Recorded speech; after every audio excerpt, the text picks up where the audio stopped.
Hello friends, welcome to Indian student get ready. I hope आप सभी लोग अच्छे होंगे। आज हम लोग जो है डिस्कस करने वाले हैं बेरोजगारी को, कि बेरोजगारी के प्रकार कौन कौन से होते हैं और बेरोजगारी होती क्या है। तो अगर हम बेरोजगारी की बात करें तो बेरोजगारी से आशय एक ऐसी स्थिति से होता है जिसमें रोजगार के अवसर जो होते हैं वो श्रम शक्ति की तुलना में कम होते हैं। अगर साधारण शब्दों में कहें तो कम मात्रा में रोजगार होता है और उसके लिए आवेदन करने वाले या फिर उस पद के योग्य उससे कहीं अधिक दावेदार होते हैं। जैसे कि हम अपने यहाँ भी देख सकते हैं, जैसे कि किसी विभाग में 10-5 नौकरियाँ होती हैं तो लेकिन उसके कम आवेदन जो हो जाते हैं वो 50,000 10,000। तो इस तरीके से इसी स्थिति को जो है बेरोजगारी कहते हैं। अब बेरोजगारी के अगर हम प्रकार की बात करें तो बेरोजगारी में कौन कौन से प्रकार होते हैं, तो सबसे पहले जो है संरचनात्मक बेरोजगारी आती है।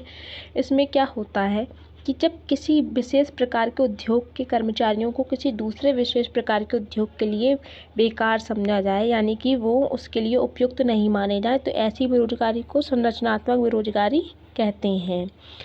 तो अब अगर हम बात करें कि ये कैसे, जैसे कि मान लेते हैं कि आप किसी टेक्निकल और नॉन टेक्निकल, आपने 2 तरीके की जॉब्स देखी होंगी। तो जो टेक्निकल जॉब्स होती हैं उसमें जिस तकनीकी के विशेषज्ञ की मांग की जाती है उसमें उसी को ही जॉब पे रखा जा सकता है, ना कि किसी दूसरे तरीके के स्किल्ड पर्सन को हम उस पे जॉब पे रख सकते हैं। तो ये संरचनात्मक बेरोजगारी में आ जाएगा। अब हम बात करें अगर तकनीकी बेरोजगारी की, तो तकनीकी बेरोजगारी में ऐसा हो जाता है कि जिसमें किसी भी उद्योग में मैन पावर से अधिक मशीन को इम्पोर्टेंस दी जाती है, यानी कि मशीनरी द्वारा कार्य हो रहा है। कंप्यूटर्स का यूज़ बहुत ज़्यादा बढ़ता जा रहा है, हर चीज़ में मशीनरी।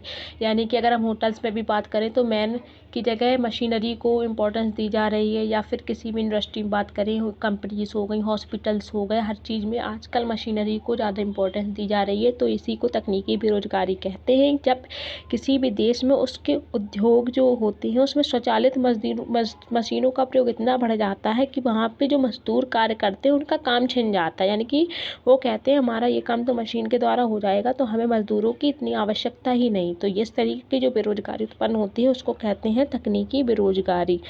अब बात करते हैं चक्रीय बेरोजगारी की। तो चक्रीय बेरोजगारी क्या होता है, तो चक्रीय बेरोजगारी की अगर हम बात करें तो चक्रीय बेरोजगारी से आशय जिसमें किसी पूंजीवादी अर्थव्यवस्था में देखने को मिलता है, जिसमें मंदी काल की दशा में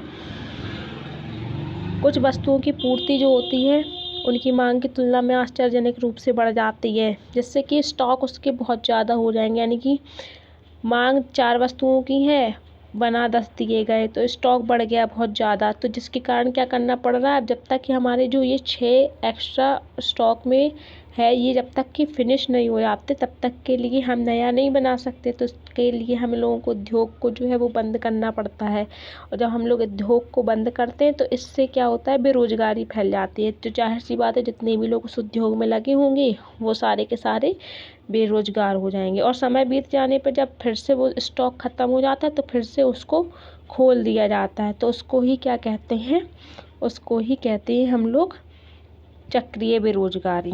अब हम बात करते हैं अगर अर्ध बेरोजगारी की, तो अर्ध बेरोजगारी किस तरीके की होती है और किसे कहते हैं।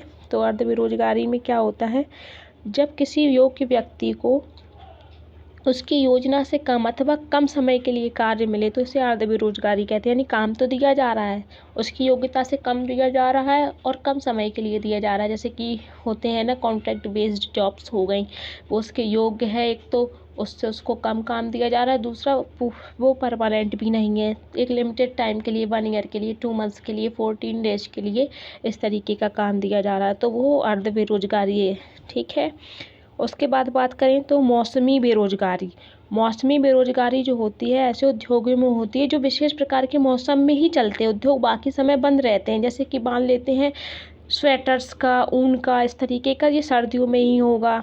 गर्म कपड़ों का, चीनी उद्योग, तो ऐसे उद्योगों को जब उनकी वस्तुओं के लिए रॉ मटेरियल मिलेगा या जब उनकी मांग उत्पन्न होगी हम उसी समय ही उस रोजगार को कर सकते हैं, बाकी समय हमें उसे बंद ही रखना पड़ता है। तो ऐसे रोजगार जो होते हैं उनको हम लोग जो है कहते हैं मौसमी बेरोजगारी। इस तरीके से जो बेरोजगारी उत्पन्न होती है उसको मौसमी बेरोजगारी कहते हैं। अब बात करें अगर शिक्षित बेरोजगारी की, तो आजकल शहरों में हमने देखा पढ़े लिखे बहुत सारे बेरोजगार हैं जिनकी शिक्षा बहुत अच्छी है, लेकिन उनकी योग्यता के अनुसार उनको जॉब ही नहीं मिल पा रही।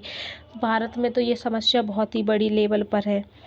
अदृश्य बेरोजगारी की अगर बात करते हैं, तो अदृश्य बेरोजगारी उस दिशा में होती है जब किसी काम को करने के लिए जितने श्रमिकों की आवश्यकता हो उससे अधिक उस कार्य में लगे हों, तो उसको बोलते हैं अदृश्य बेरोजगारी। यानी कि किसी काम को करने के लिए एक व्यक्ति पर्याप्त है, लेकिन हमने उस काम के लिए 2 व्यक्तियों को लगा रखा है, तो इस तरीके की जो स्थिति होगी उसी को कहते हैं अदृश्य बेरोजगारी।